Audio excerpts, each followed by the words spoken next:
Hi hello ನಮಸ್ಕಾರ, welcome back to Shetty contents. ನಾನು ನಿಮ್ಮ ಚೇತನ್ ಶೆಟ್ಟಿ ಮಾತಾಡ್ತಾ ಇದ್ದೀನಿ. ಗಾಯ್ಸ್ ಎಲ್ಲ ಹೇಗಿದ್ದೀರಾ? ಎಲ್ಲ ಆರಾಮಾಗಿದ್ದೀರಾ ಅಂತ ಅನ್ಕೊಂಡು ಸಮ್ಮರ್ ಸೀಸನ್ ಬಂದಿದೆ, ಎಲ್ಲ ಆರಾಮಾಗಿ ಕೂತ್ಕೊಂಡು ಯೂಟ್ಯೂಬ್ ನೋಡ್ತಿದ್ದೀರಾ. ಗೈಸ್ ಇವತ್ತಿನ ಟಾಪಿಕ್ ನಾವು ಏನು ತಗೋತಿದ್ದೀವಿ ಅಂತಂದರೆ, ಈಗ ನಮ್ಮ ಮುಂಚೆ ರೈತರು, ಆಮೇಲೆ ಡೆಲಿವರಿ ಬಾಯ್ಸು, ಅನೇಕ ಈ ಥರದ ಕೆಲಸಗಳು ಮಾಡೋರಿಗೆಲ್ಲ ಒಂದು ಮದುವೆ ಆಗಬೇಕು ಅಂತಂದರೆ ಸಿಕ್ಕಾಪಟ್ಟೆ ಕಷ್ಟ ಆಗ್ತಿದೆ. ಯಾಕೆಂತಂದರೆ ಈ ಥರ ಕೆಲಸ ಮಾಡೋರಿಗೆ ಹೆಣ್ಣೆ ಸಿಗ್ತಾಯಿಲ್ಲ. ಈಗ ಅವರು ಎಲ್ಲರಿಗಿಂತ ಜಾಸ್ತಿನೇ ಕೂಡ ಅವ್ರು ಮಾಡ್ತಾರೆ. ಇವತ್ತಿನ ದಿನ ಕೇಳಬೇಕು ಅಂತಂದರೆ ಈಗ ತಿಂಗಳು ಬೇಸಿಕ್ಕು ಎಲ್ಲರೂ ಕೂಡ ನಮ್ಮ ಡೆಲಿವರಿ ಬಾಯ್ಸು ಡೈಲಿ ಬಿರಿಯಾನಿ ತಿನ್ಕೊಂಡು ರೇಂಜಿಗೆ ಜೀವನ ಸಾಗಿಸ್ಬೋದು ಅಂಥ ರೇಂಜಲ್ಲಿ ಇರ್ತಾರೆ. ಅಂಥದ್ರಲ್ಲೂ ಕೂಡ ಅವ್ರಿಗೆ ಕೆಲಸ ಕರೆಕ್ಟಾಗಿಲ್ಲ, ಆಮೇಲೆ ಮತ್ತೊಂದು ಇಲ್ಲ ಹಂಗೆ ಅಂತ ಅಂದ್ಕೊಂಡು ಕೂಡ ಅವ್ರನ್ನ ರಿಜೆಕ್ಟ್ ಮಾಡ್ತಾರೆ. ಈ ಥರದ್ರ ಬಗ್ಗೆ ಇವತ್ತು ನಾವೊಂದು ಕಂಟೆಂಟ್ ತೊಗೊಂಡಿದ್ದೀವಿ.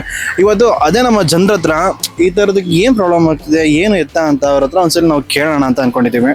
ಬನ್ನಿ ಇವತ್ತು ನಮ್ಮ ಜನರ ಹೋಗಿ ನಮ್ಮ ಫುಡ್ ಡೆಲಿವರಿ ಬಾಯ್ಸ್ ಮತ್ತು ಫಾರ್ಮರ್ಗೆ ಯಾಕೆ ಹೆಣ್ಣು ಸಿಗಲ್ಲ ಅಂತ ಅವ್ರ ಹತ್ರ ಜಸ್ಟ್ ಒಂದು ಕ್ವಶನ್ ರೈಸ್ ಮಾಡೋಣ. ಓಕೆ, ಬನ್ನಿ ಮಾತಾಡ್ಸೋಣ. ಓಯ್ ಶೆಟ್ರೆ,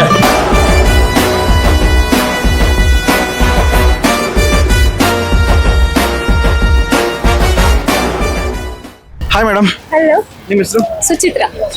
ಓಕೆ ಮೇಡಮ್, ಈಗ ಏನಂತ ಅಂತಾರೆ ನಮ್ಮದು ಕಂಟೆಂಟು, ಒಬ್ಬ ರೈತರು ಮತ್ತು ಒಬ್ಬರು ಡೆಲಿವರಿ ಬಾಯ್, ಅವ್ರಿಗೆ ಮದುವೆ ಆಗಬೇಕು ಅಂತಂದರೆ ಸಿಕ್ಕಾಪಟ್ಟೆ ಕಷ್ಟ ಆಗ್ತದೆ. ಅಂತಂದರೆ ಅವ್ರು ಜಾಬ್ ಮಾಡೋ ರಿಜೆಕ್ಟ್ ಮಾಡ್ತಿದ್ದಾರೆ.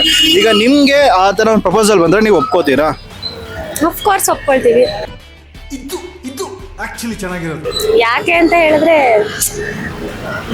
ಅಂತ ಹೇಳೋದು ಅಂತ ಗೊತ್ತಾಗಲ್ಲ, ಬಟ್ ಪ್ರಪೋಸಲ್ ಬಂದ್ರೆ ಒಪ್ಕೋಬೋದೇನೋ, ಅವರು ಒಳ್ಳೆಯವರಾಗಿದ್ರೆ. ಅದು ಯಾವ ಮಟ್ಟಕ್ಕೆ ಶಾಕ್ ಆಯ್ತದು ಅಂತ ಅಂದರೆ ಅದನ್ನು ಡೈಜೆಸ್ಟೇ ಮಾಡ್ಕೊಳ್ಳೋಕ್ಕಾಗಲಿಲ್ಲ. ಹೀಗೂ ಆಗುತ್ತಾ? ಅವ್ರ ಮೇನ್ ಇಂಟೆನ್ಷನ್ ಸರಿ ಇದ್ರೆ ಒಪ್ಕೊಳ್ಬೋದು. ಓಕೆ, ಈಗ ನಿಮಗೆ ಆ ಥರ ಅಂತಾರೆ ಮನೇಲಿ, ಈಗ ಹೇಳ್ತಾರೆ ಈಗ ಬೇಡ ಹಂಗೆ ಅಂತ ಹೇಳಿದ್ರೆ, ಬಟ್ ಅದು ನಿಮ್ಗೆ ಹಂಗಾರು ಕೂಡ ಅವ್ರ ಮನೇಲಿ ಏನಾರು ಕೂಡ ನೀವು ಮಾತಾಡಿ ನೀವು ಒಪ್ಕೋತಾರ ಮನೇಲಿ ಒಪ್ಪಿಸ್ಬಿಟ್ಟು ಒಪ್ಕೊಳ್ತೀನಿ. ಅವ್ರು ಹೇಳಿದ್ದನ್ನ ಕೇಳಿ ಒಂದು ಕ್ಷಣ ನನ್ನ ಮೈಯೆಲ್ಲ ಕಂಪಿಸ್ತು.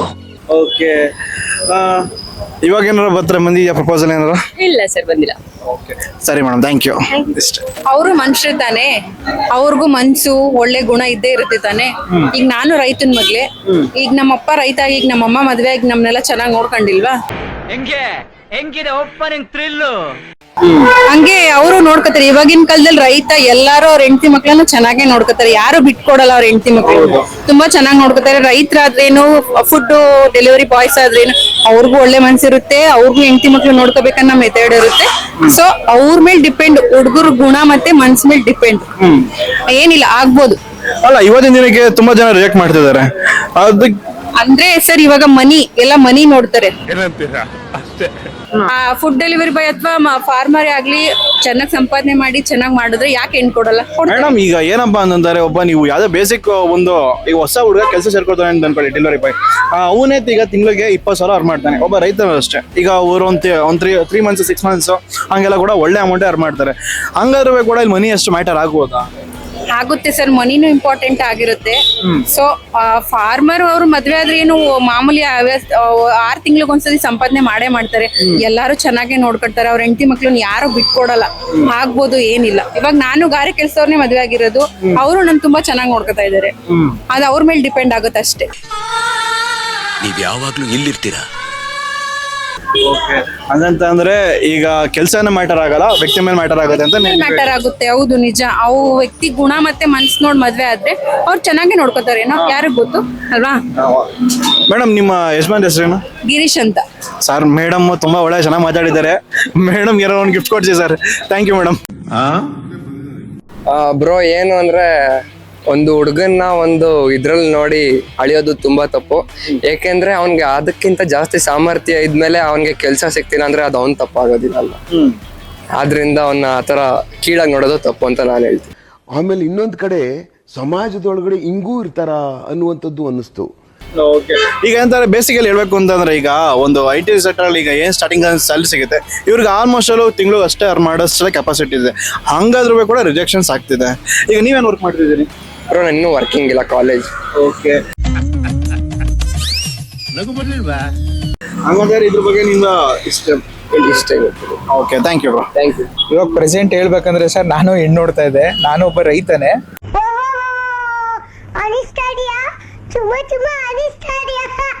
ಬಟ್ ನಾನು ಎಲ್ಲೋ ಒಂದ್ ಕಡೆ ವರ್ಕ್ ಮಾಡ್ತಾ ಇದ್ದೀನಿ.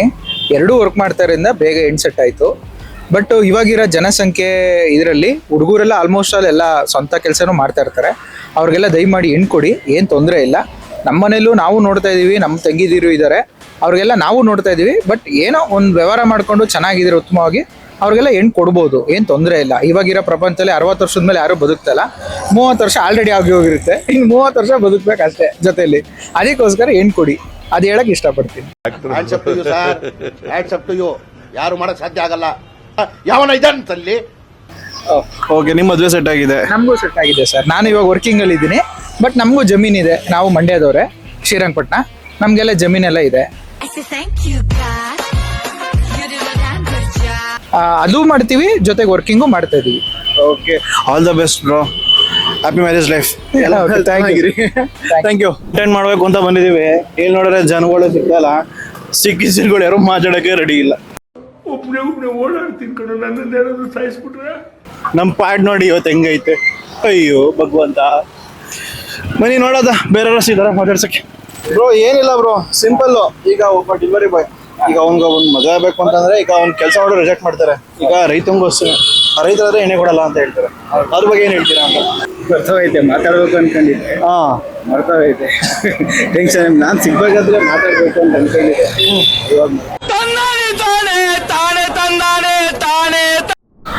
ಈಗ ಹೆಣ್ಮಕ್ಳು ಎಲ್ಲ, ಸಾರಿ ಇದು ಗಂಡು ಮಕ್ಳಿಗೆ ಹೆಣ್ಣು ಸಿಗ್ತಲ್ಲ, ಏನ್ ಹೇಳಕ್ ಇಷ್ಟಪಡ್ತೀರಾ ಇದ್ರ ಬಗ್ಗೆ? ಏನ್ ಹೇಳಕ್ ಇಷ್ಟಪಡ್ತೀರಾ ಹೇಳಿ? That is our issues. Don't put silly questions. ಅಯ್ಯೋ ದೇವರೇ, ಇನ್ನು ಯಾರ್ಯಾರು ಸಿಗ್ತಾರೋ ಏನೋ ಗೊತ್ತಿಲ್ಲವೇ. ಓ ಮೈ ಗಾಡ್. ಬನ್ನಿ ಇಲ್ಲಿ ನೋಡಿ, ಜನಗಳು ಬೇಕಾದ್ರೆ ಕಂಟೆಂಟ್ ಮಾಡಕ್ ಸಿಗಲ್ಲ, ಕ್ರಿಕೆಟ್ ಆಡಕ್ ಸಿಗ್ತಾರೆ. ಎಂತ ದುರ್ಸ್ಥಿತಿ ನೋಡಿರಿ. ನೀರ್ ಬೇರೆ ಮೇಲ್ಗಡೆ ಸೂಚಿಸ್ತವ್ರೆ. ದೇವ್ರನೇ ಹೇಳ್ತಾ ಇದ್ದೀನಿ, ನೀವು ಯಾರು ಉದ್ಧಾರ ಆಗಲ್ಲ. ನಿಮ್ಗೆಲ್ಲ ದೇವ್ರು ಒಳ್ಳೇದ್ ಮಾಡ್ಲಿ. ಬ್ರೋ ಆರಾಮ್ ಆಟ ಆಡಿ ಬ್ರೋ, ನಾವೇನ್ ಆಟ ಆಡಕ್ ಬರಲ್ಲ. Very smart. ನಾವೊಂದು ಯೂಟ್ಯೂಬ್ ಕಂಟೆಂಟ್ ಮಾಡ್ತಿದೀವಿ. ಏನ್ ಸಿಕ್ತಿಲ್ಲ ರೈತರಿಗೆ ಮತ್ತೆ ಡೆಲಿವರಿ ಬಾಯ್ಸ್ಗೆ ಹುಡುಗಿ ಸಿಗ್ತಾ ಇಲ್ಲ. ಇದು ರೀಸನ್ಸ್ ಏನಾಗಿರ್ಬೋದು? ಡೆಲಿವರಿ ಬಾಯ್ಸ್ ಎಲ್ಲ ಕಡೆನೂ ಓಡಾಡ್ತಾರೆ ಅಂದ್ಬಿಟ್ಟು ಕೆಲಸ ಕೊಡ್ತಾ ಇಲ್ಲ.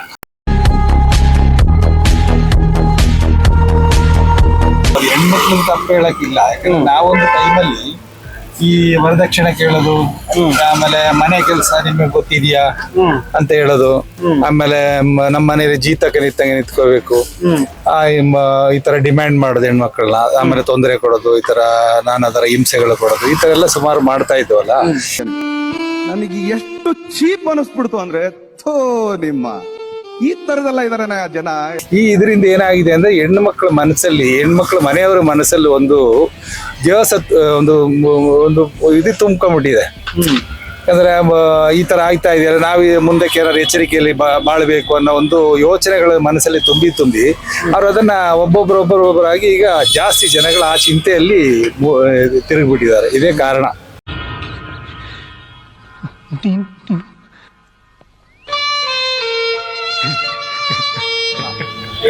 ಇದೇ ಕಾರಣ, ಬೇರೆ ಕಾರಣಗಳು ಯಾವ್ದು ಆಗಕ್ಕೆ ಚಾನ್ಸಸ್ ಇಲ್ಲ. ಈಗ ಹೆಂಗಾದ್ರೂ ಕೂಡ ಈಗ ಎಲ್ಲಾರು ಇಲ್ಲ ಆಲ್ಮೋಸ್ಟ್ ಎಲ್ಲ ಹೇಳ್ತಾರೆ, ಈಗ IT ಕೆಲಸ, ಗೌರ್ಮೆಂಟ್ ಕೆಲಸ ಅಂತೆಲ್ಲ ಹೇಳ್ತಾರೆ. ಅವ್ರು ಎಷ್ಟು ಸಂಬಳ ತಗೋದಾರ ಇವರು ಕೂಡ ಅಷ್ಟು ಸಂಬಳ ತಗೋದಾರಲ್ವಾ? ಈಗ ಅಂತಾರೆ ಅವರು ಕೂಡ ತಿಂಗಳಿಗೆ ಒಂದು 25,000 ಗಂಟೆ ಅರ್ನ್ ಮಾಡೋಷ್ಟು ಕೆಪಾಸಿಟಿ ಅವ್ರಿಗೂ ಇದೆ. ಹೌದು, ಇರೋದ್ರಿಂದ ಏನಂದ್ರೆ ಈಗ ಈ ದುಡ್ಡದ ವಿಷಯ ಎಲ್ಲ ಇಲ್ಲಿ ಬರ್ತಾ ಇದೆ. ಅದು ಈಗ ನಂತರ ಅದು ಸ್ಟಾರ್ಟ್ ಆಗಿದೆ. ಅದು ಫಸ್ಟ್ ಬಂದ ಈ ಹಿಂಸೆನೆ ಕಾರಣವಾಗಿತ್ತು. ನೆಕ್ಸ್ಟ್ ಬಂದ ಈ ಪ್ರಶ್ನೆಗಳು, ಅದ್ರ ಮೇಲೆ ಯೋಚನೆ ಇವರಿಗೆ ಏನೇ ಬಂತು ಅಂದ್ರೆ, ನಾವು ದುಡಿಯದ ಗಂಡನ ಕೈಯಲ್ಲಿ ದುಡಿಸ್ಕೊಂಡು ತಿಂತಾ ಇದೀವಲ್ಲ, ಅವ್ರದನ್ನ ಇದು ಮಾಡೋದ್ರಿಂದ ನಮಗೆ ನೆಲೆ ಇಲ್ಲ, ಬೆಲೆ ಇಲ್ಲ ಅಂತ ತಿಳ್ಕೊಂಡು ಆ ತಿಳುವಳಿಕೆ ಬೆಳೆದು ಈ ಪರಿಸ್ಥಿತಿಗೆ ಬಂದಿದೆ. ಇನ್ನು ಮುಂದಕ್ಕೆ ಇನ್ನು ಜಾಸ್ತಿ ಹೋಗ್ಬೋದು ಅಂತ ಅನ್ನಿಸ್ಕೋಬಹುದು ನಮ್ಗೆ. ಭವತಿ ಭಿಕ್ಷಾಂತೆಯೇ. ಅವ್ರನ್ನ ಕೇಳಿ. ಬನ್ನಿ, ನಾ ಏನ್ ಹೇಳೋಣ? ಅಲ್ಲ ಇದ್ರ ಬಗ್ಗೆ ನಿಮ್ಗೆ ಏನ್ ಹೇಳ್ತೀರಾ ಅಂತ ಹೇಳಿ. ನನಗಂತೂ ಈ ಜೀವನವೇ ಬೇಸರ ಆಗೋಗ್ಬಿಟ್ಟಿದೆ.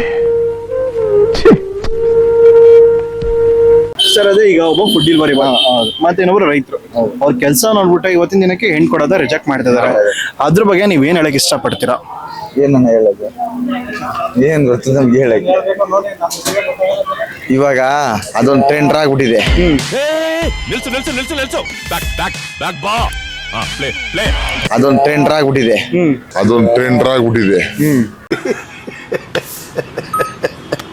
ಆಯ್ತಾ, ಅದು ಶಾಶ್ವತ ಅಲ್ಲ ಯಾವ್ದು, ರೈತರದೇ ಶಾಶ್ವತ. ಹೌದು. ಆಯ್ತಾ, ಅದನ್ನ ಅವ್ರಿಗೆ ಇನ್ನ ತಿಳುವಳಿಕೆ ಆಯ್ತಾ ಇಲ್ಲ. ಇನ್ನೊಂದು 3 months, ಒಂದು 5 ವರ್ಷ ಹೋದ್ರೆ ಯಾರು ಜಮೀನ್ ಮಡ್ಗವ್ನೆ 2 ಎಕರೆ, ಅವನೇ ಕೆಲ್ಸಕಾರ, ಅವನೇ ಸಾವುಕಾರ, ಅವರೇ ಹುಡಿಕೊಂಡು ಕೊಡ್ತಾರೆ. ಅವರೇ ಅನ್ನದಾತ, ಅವನು ಅವರೇ ಹುಡಿಕೊಂಡು ಕೊಡ್ತಾರೆ ಹೆಣ್ಣರು. ಅಲ್ಲಿ ಗಂಟ ಒಂದ್ 5 ವರ್ಷ ಜನಗಳಿಗೆ ಅರ್ಥ ಮಾಡ್ಸಕ್ ಆಗಲ್ಲ, ಬುದ್ಧಿ ಇರಲ್ಲ ಅವ್ರಿಗೆ. ಅವನ ಬೇರೆ ಏನೇ ಹೇಳಿದ್ರು ಅವ್ರಿಗೆ ಅವ್ರ ತಲೆಗೆ ಹೋಗಲ್ಲ, ಅವ್ರ ತಲೆಯಿಂದ ಬಂದ್ಬಿಡ್ಬೇಕು.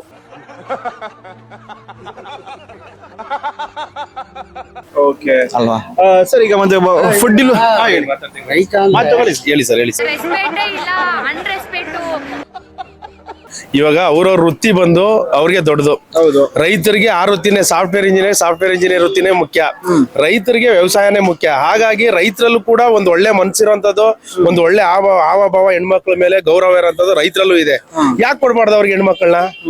ರೈತರು ಇವತ್ತಿದ್ರೆ ನಾವೆಲ್ಲ ಇವತ್ತು ಇಲ್ಲಿ ಇಂಥ ಶಾಪಿಂಗ್ ಕಾಂಪ್ಲೆಕ್ಸ್ ಅಲ್ಲಿ ಬಂದು ಶಾಪಿಂಗ್ ಮಾಡಕ್ ಸಾಧ್ಯ, ಬಿಸ್ನೆಸ್ ಮಾಡಕ್ ಸಾಧ್ಯ. ರೈತರು ಇದ್ದೇ ಇವತ್ತು ನಾವು ಒಂದು ಹೊತ್ತು ಊಟ ಮಾಡಕ್ ಸಾಧ್ಯ. ರೈತರಿಲ್ಲ ಅಂದ್ರೆ ಈ ದೇಶದಲ್ಲಿ ಯಾರು ಉಳಿಯಕ್ ಸಾಧ್ಯ ಇಲ್ಲ ಸರ್. ನಾವಾಗ್ಲಿ, ನೀವಾಗ್ಲಿ, ಈ ದೊಡ್ಡ ದೊಡ್ಡ ಸಾಫ್ಟ್ವೇರ್ ಇಂಜಿನಿಯರ್ಗಳಾಗ್ಲಿ. ಜೀವಮಾನ ಪೂರ್ತಿ ಎಲ್ರಿಗೂ ನೀನು ಅವ್ರು ಚಂದಾಗಿರ್ಲಿ, ಇವ್ರು ಚಂದಾಗಿರ್ಲಿ ಅಂತ ಹಾರೈಸ್ತಾ ಇದ್ರೆ ನೀನ್ ಚೆನ್ನಾಗಿರ್ಲಿ ಅಂತ ನಿನ್ಗೆ ಹಾರೈಸೋರು ಯಾರು? ಒಪ್ತೆ ಕಡೆ ಒಪ್ತೆ. ನಿನ್ ಮನ್ಸು ಎಷ್ಟು ಪರಿಶುದ್ಧವಾಗದು ಅಷ್ಟು ನೀನ್ ಚೆನ್ನಾಗಿ ಬದುಕ್ತೀಯ. ಸಾಫ್ಟ್ವೇರ್ ಇಂಜಿನಿಯರ್ಗಳು ಸಾಫ್ಟ್ವೇರ್ ಕಂಪ್ನಿಲಿ ಸಾಫ್ಟ್ವೇರ್ಗಳು ತಯಾರಿಸೋದು ಹೊರತು ಅಕ್ಕಿ, ಬೇಳೆ, ರಾಗಿ ಈ ತರ ತಯಾರಿಸಕ್ ಸಾಧ್ಯನೇ ಇಲ್ಲ ಅಲ್ವರಾ? ಹಾಗಾಗಿ ಮತ್ತೆ ಫುಡ್ ಡೆಲಿವರಿ ಬಾಯ್ ಹೇಳಿದ್ರಲ್ಲ, ಪಾಪ ಅವರಲ್ಲೂ ಕೂಡ ಒಂದು ಒಳ್ಳೆ ಪ್ರಾಮಾಣಿಕತೆ ಇರುತ್ತೆ, ಒಳ್ಳೆ ಮನ್ಸುಗಳಿರುತ್ತೆ. ಯಾರು ಪ್ರೀತಿಯಿಂದ ಮದುವೆ ಆದ ಹುಡುಗಿನ ಪ್ರೀತಿಯಿಂದ ವಿಶ್ವಾಸದಲ್ಲಿ ಕೊನೆವರೆಗೂ ಸಾಕ್ತಾರೋ ನನ್ನಲ್ಲಿ ಒಬ್ಳು ಅಂತ, ಅವ್ರಿಗೆ ನಿಜವಾದ ಒಂದು ಹುಡುಗಿ ಮದ್ವೆ ಮಾಡೋಂತ ಕೆಲಸಗಳ, ಹೆಣ್ಣು ಕೊಡೋಂತ ಕೆಲಸಗಳು ಆಗ್ಬೇಕು ಸರ್. ಅವರೇ ಪ್ರೀತಿಯಿಂದ ನೋಡ್ಕೊಳ್ಳೋದು. ಯಾರು ಫುಡ್ ಡೆಲಿವರಿ ಬಾಯ್ ಇದೆಲ್ಲ ಅವ್ರಿಗೆ ಕಷ್ಟ ಸುಖ ಎಲ್ಲ ಗೊತ್ತಿರುತ್ತೆ. ಮತ್ತೆ ರೈತರಿಗೂ ಅಷ್ಟೇ ಕಷ್ಟ ಸುಖ ಗೊತ್ತಿರುತ್ತೆ. ಹಾಗಾಗಿ ಅವ್ರಿಗೆ ಹೆಣ್ಮಕ್ಳು ಕೊಡೋದ್ರಲ್ಲಿ ತಪ್ಪೇನಿಲ್ಲ ಸರ್. ಅವ್ರನ್ನ ಚೀಪಾಗಿ ಕಾಣ್ಬಾರ್ದು, ಅವ್ರಿಗೂ ಗೌರವ ಕೊಡ್ಬೇಕು ಸಮಾಜದಲ್ಲಿ. ಇವತ್ತಿನ ದಿನಕ್ಕೆ ಎಲ್ಲನೂ ಕೂಡ ಆತರ ಕೆಲಸ ನಮ್ಗೆ ಇನ್ಕೇಸ್ ನಾನು ತುಂಬಾ ನೋಡಿದೀನಿ, ಆತರ ಕೆಲಸ ಮಾಡಿದವರು ತುಂಬಾ ರಿಜೆಕ್ಟ್ ಮಾಡ್ತಾ ಇದಾರೆ. ಮತ್ತೆ ನಾವ್ ಏನ್ ಮಾಡ್ತೀವಿ, ದೊಡ್ಡ ದೊಡ್ಡ ಶ್ರೀಮಂತರ ಮಕ್ಳು ಅವರೆಲ್ಲ ದೊಡ್ಡ ದೊಡ್ಡ ಕೋಟ್ಯಾಧೀಶ್ವರ ಮಕ್ಳು ಅಂತ ಹುಡಿಕೊಂಡು ಹೋಯ್ತೀವಿ. ಅವ್ರು ಮೋಜು ಮಸ್ತಿಲ್ ಮುಳುಗಿರ್ತಾರೆ. ಹೆಣ್ಮಕ್ಳು ಗೌರವ ಕೊಡೋಂತ ಭಾವನೆಗಳು ಅವ್ರಲ್ಲಿ ಇರಲ್ಲ. ಎಲ್ಲ ಕೆಲವ್ರಿಗಿರುತ್ತೆ ಅಷ್ಟೇ. ಇದೊಂದೇ ಕಡ್ಲ ಈ ಕಾಗದಕ್ಕೆ ಒಳ್ಳೆ ವಿಷಯ ಅಂತ ನೀನ್ ಹೇಳಿದ್ದು. ಆದ್ರೆ ರೈತರಲ್ಲಿ ಮತ್ತೆ ಈ ಕಷ್ಟ ಪಡೋಂತ ಫುಡ್ ಡೆಲಿವರಿ ಬಾಯ್ಗಳು ಇದಾರಲ್ಲ, ಅವ್ರ ಹೆಣ್ಮಕ್ಳನ್ನ ತುಂಬಾ ಪ್ರೀತಿಯಿಂದ ನೋಡ್ಕೊತಾರೆ ಸರ್. ಇಷ್ಟು ಹೇಳಕ್ ಇಷ್ಟಪಡ್ತೀನಿ. ಮಾಡೋನು ರೈತ, ಅನ್ನ ಕೊಡೋನು ರೈತನೇ. ಅನ್ನತೋ ಪ್ರಾಣತೋ ಪರಕ್ರಮ. ಏನೇ ಇದ್ರು ಏನು ಮಣ್ಣು ತಿನ್ನಕ್ಕಾಗಲ್ಲ, ಅನ್ನನೇ ತಿನ್ಬೇಕು. ಅನ್ನ ಬೆಳೆಯೋನು ರೈತರು, ರೈತರಿಗೆ ಹೆಣ್ಮಕ್ಳು ಕೊಡೋದು ಸೂಕ್ತ ಸರ್. ನೀಟಾಗಿ ಸಾಕ್ತಾರೆ ಅವರು. 3 ಟೈಮ್ ಅನ್ನ ಹಾಕೊಂಡು ಚೆನ್ನಾಗಿ ಸಾಕೋರೆ ರೈತರು. ಇನ್ನು ಅದು ಇದು ತಿನ್ಕೊಂಡು ಜೀವನ ಮಾಡೋಕ್ಕಾಗಲ್ಲ ಸರ್. ಅನ್ನತೋ ಪ್ರಾಣತೋ ಪರಕ್ರಮ. ರೈತರಿಗೆ ಹೆಣ್ಣು ಕೊಡೋಕೆ ಹೇಳಿ ಸರ್ ನೀವು. Thank you sir, thank you guys. ಇಷ್ಟೊತ್ತು ಗಂಟೆ ವಿಡಿಯೋ ನೋಡಿದ್ದೀರಾ, ನಿಮಗೆಲ್ಲ ಇಷ್ಟ ಆಗಿದೆ ಅಂತ ಅನ್ಕೋತೀನಿ. ಏನಪ್ಪಾ ಅಂತಂದ್ರೆ ನಮ್ಮ ಫುಡ್ ಡೆಲಿವರಿ ಬಾಯ್ಸ್ ಆಗಲಿ, ರೈತರಾಗಲಿ ತುಂಬ ಒಳ್ಳೆ ಮನಸ್ಸಿದೆ. ಅವ್ರಿಗೂ ಎಲ್ಲ ಥರನೂ ಕೂಡ ಲೈಫ್ ಲೀಡ್ ಮಾಡೋಷ್ಟು ಕೂಡ ಕೆಪಾಸಿಟಿ ಇದೆ. ಯಾರು ಫುಡ್ ಡೆಲಿವರಿ ಬಾಯ್ಸ್ಗಳನ್ನ ನೀವು ರೈತರು ಮದುವೆ ಆಗಿದ್ದೀರಾ, ನೀವು ತುಂಬ ಲಕ್ಕಿ ಅಂತ ನಾನು ಹೇಳ್ತೀನಿ. ಮುಂದಕ್ಕೆ ನಿಮ್ಗೆ ಯಾರೇ ಈ ಥರ ಒಬ್ಬರು ಪರ್ಸನ್ ಸಿಗ್ಬೋದು, ಅವ್ರನ್ನ ಆದಷ್ಟು ಮದುವೆ ಆಗಿ ಟ್ರೈ ಮಾಡಿ. ಯಾಕೆಂತಂದರೆ ನಿಮಗೆ ಇವತ್ತಿನ ದಿನ ಏನೋ ಒಂದು ಅನ್ಕೊಂಡು ಹೋಗ್ತೀರಾ, ತುಂಬ ರಿಚ್ ಆಗಿರ್ತಾರೆ, ಹಂಗಿರ್ತಾರೆ, ಹಿಂಗಿರ್ತಾರೆ ಅಂತ. ಬಟ್ ಅವರಲ್ಲಿ ಏನೋ ಕೆಟ್ಟದನ ಅಂತಲ್ಲ, ಬಟ್ ಇವರಲ್ಲೂ ಕೂಡ ಒಳ್ಳೆ ಗುಣಗಳಿರುತ್ತೆ. ಹಂಗೆ ಅರ್ಥ ಮಾಡ್ಕೊಂಡು ಅವ್ರಿಗೆ ಒಂದು ಲೈಫ್ ಕೊಟ್ಟು ನೀವು ಚೆನ್ನಾಗಿರ್ತೀರ, ಅವ್ರ ಲೈಫು ಚೆನ್ನಾಗಿರುತ್ತೆ. ಈ ಥರ ಎಲ್ಲ ಮದುವೆ ಆಗಿದ್ರೆ ಕೂಡ ಇನ್ನೂ ಕೂಡ ನಮ್ಮ ಫಾರ್ಮರ್ಗಳು ಇನ್ನೂ ಜಾಸ್ತಿ ಆಗ್ತಾರೆ. ಇನ್ನೂ ಎಲ್ಲರಿಗೂ ಕೂಡ ಒಳ್ಳೇದಾಗಲಿ ಅಂತ ಹೇಳ್ತಾ ಇವತ್ತಿನ ಕಂಟೆಂಟ್ನ ಇಲ್ಲಿ ಕಂಟ ನಾನು ಮುಗಿಸ್ತಿದ್ದೀನಿ. ಮತ್ತೆ ಸಿಗೋಣ. ಅಲ್ಲಿ ಕಂಟ ನಮಸ್ಕಾರ, ಬಾಯ್.